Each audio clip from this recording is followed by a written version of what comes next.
Dr. Sellman, in our conversations, we talk very frequently about the adrenals and their importance, and the fact that it's kind of discouraging that you never find anyone that really has adrenals at the levels that they should be, which hopefully you're going to be able to help them with. Tell us a little bit about that and what people can do, and not whether or not it's something that goes on a long-term basis. We should always be kind of finding out where we are and then going from there. Well, when I discovered the piece that totally changed my health was when I understood the role of the adrenals and the fact that my insomnia, my night sweats, my arthritis, my mood swings, my weight gain, hormonal imbalances, everything that was going on that was driving me crazy in my life were really going back to a condition of what I call adrenal exhaustion.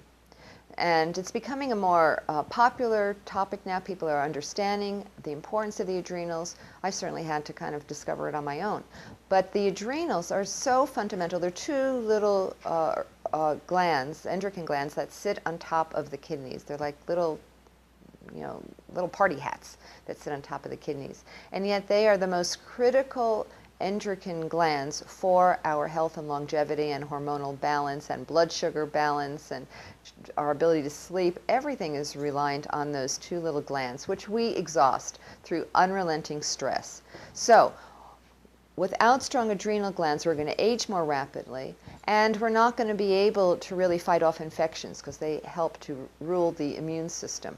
And our digestive tract, which 80% of our immune system is in our digestive tract. So here are some suggestions that I have. This is what I had to do to heal my adrenals. And by the way, depending how exhausted your adrenals are, it may take 6 months, it may take a year, it may take longer. But that is the ongoing commitment. In fact, for me, nourishing the adrenal glands is my lifelong commitment, because as we age, we naturally tend to exhaust our adrenal glands. The natural state of aging is to become more and more deficient with this adrenal energy. So we have to pay a lot of attention to providing our adrenals with the proper food and nourishment to keep them strong, or we will run out of energy and we'll just be more susceptible to all sorts of diseases, compromised immune system, hormonal imbalances, and so on and so forth. So here's some tips of what I found. The most important vitamin for the adrenal glands is vitamin C. The adrenals use more vitamin C than any other gland in the body. So we need to be taking daily adequate amounts of vitamin C, at least 4,000 milligrams a day. If you're really adrenally exhausted, it's best to take 2 milligrams 4 times a day, because there's such a demand for vitamin C. And under severe stress, and we're going through times when people are going through a lot of stress, they have to put extra effort at taking care of those adrenal glands because they really are being seriously challenged. So we want to take adequate vitamin C. The other key vitamin for the adrenal glands is called B5. And I recommend taking it in a complex form. So you want to take a really good B complex every day, at least 100 milligrams of a good B complex. Then the adrenal glands require minerals, because minerals actually fuel all of the enzymatic reactions that are vitamins we're using. We need minerals as foundational, and they are critical for the adrenal glands. So you need a good mineral, multi-mineral supplement to give those adrenals the minerals they need. There are other herbs and things that have been known to help. They're called adaptogenic herbs. They can, we know them as ashwagandha, as rhodiola rosea, American ginseng. These are adaptogenic herbs, and they support the body's ability to get the kind of energy they need. That can be really useful too. A couple of things that are really important we need to know. First of all, to support adrenals and recovery, you have to monitor what you're eating and how you're eating. You do not want to eat a lot of sugar. See, the adrenals play a role in helping to deal with sugar when there's high amounts of sugar in the body.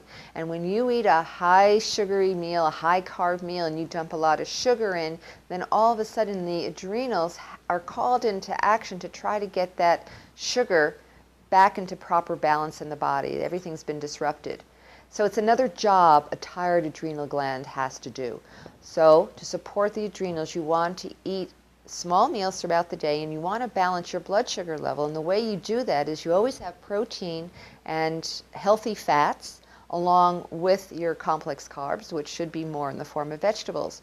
So that will slowly release your blood sugar into your system, and it doesn't put a drain and a strain on the adrenals to try to manage blood sugar. So blood sugar management is critical for the support of the adrenals. And the other thing that's critical for the adrenals is getting adequate sleep, because the body, no matter how much nutrition you give the adrenals, if you're not sleeping, if you're not taking time out and resting, the body has a really hard time to recover. So you want to try to get rest.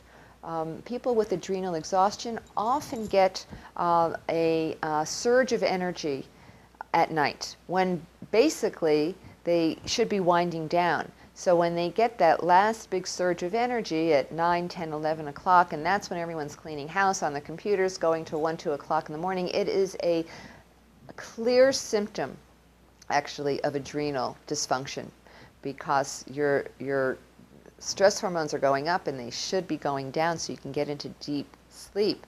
So what happens to people when that goes on is they generally wake up about 3 or 4 a.m. with palpitations, their mind is alert, and that's one of the problems of insomnia. It's a symptom of adrenal exhaustion. And very simply, it's because blood sugar levels have dropped, because when the adrenals are exhausted, you've lost the ability to regulate your blood sugar. I recommend people take a little bit of protein, maybe with a little healthy fat, about an hour before you go to bed at night, and that will help to slowly release blood sugar while you're sleeping, rather than have a rapid drop of blood sugar, which is what stimulates the adrenals to make your adrenal hormone that wakes you up. So rest and sleep, and maybe adaptogenic herbs. One of my favorite herbs to support adrenal is maca, M-A-C-A, a Peruvian herb. That's wonderful, nourishing food for the adrenals. And to just come to an appreciation of the role that these little teeny glands play in our health and longevity, and certainly makes a huge difference in supporting women's hormonal balance. Generally, when women have hormonal issues, hot sweats, night sweats, PMS, it's the adrenals are the underlying issue driving this condition. And so that becomes a really important thing to address. So in your practice and in your books, do you also say to people, you know, these are all the things that can contribute to adrenal problems and adrenal failure, and here are some things that you can do from a supplement standpoint from the time you're 18, if you're a college student with 2 jobs and you're in the chorus, or if you're in a situation where you're 22 with 3 young children, or whatever it might be, that women should be doing something with their supplementation that might help them avoid problems with the adrenals?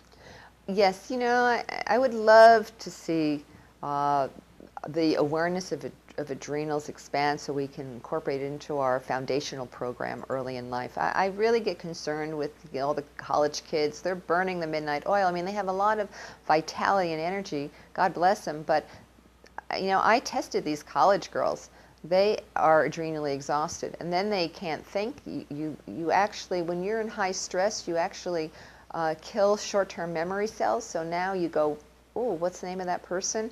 You know, you've lost your memory. It's happening to teenagers now under the stress that's going on, environmental stress, psychological stress, emotional stress. So we're seeing these kids at such a disadvantage, and in a sense, accelerating the aging process in teenagers. What's going to happen when they get to be in their 30s and 40s and 50s? We're going to see more chronic illnesses. So I would love to see more knowledge about the adrenals and get the kind of nutritional support that is required, along with some good lifestyle factors to help support and maintain strong adrenal glands throughout entire life. It's just a really critical thing right now. So you need to be educated through the book, through your practitioner, if they're smart and they're up to. You need to know what to take, you need to know where to get what you need to take, and you need to understand that it can start as early as the young part of your life, but it can be a great contribution or a terrible contribution to what people think of you when you're 60s, 70s, and 80s. It has nothing to do with what they want to do. it has to do with the conditions that's within their system. Absolutely, and I want to say that pregnant mothers who are under stress are weakening the adrenal glands of their children. So because that's just a really critical point. So we're seeing that children are born of mothers who are under stress, and these kids then have deficient adrenal glands. So they're more, they're more susceptible to infections. They're more finicky, sensitive, the more anxious children. And so the effects and the compromised function of the adrenals can happen in utero, and then of course continue for the rest of one's life. And we actually have the knowledge and resources to turn this around, but most people don't even understand what their symptoms are indicating. The fact that they have anxiety attacks. Anxiety attacks are a really common form of what we consider, an emotional condition. But as a psychotherapist, when I dealt with adrenals, when I dealt with anxiety attacks, I didn't understand that part that the adrenals play, but now I do. And now when people come to me with anxiety, it's not so much a psychological, emotional issue, it's a symptom of these exhausted adrenal glands, which we can correct and bring people back to a place of balance and peace again within themselves. Thank you. I hope this conversation will take some people to places where they can learn more about this, because it certainly is an important part of what goes on in our lives, most of which we turn around and say, well, why do they act that way? Thanks, dear. Thank you.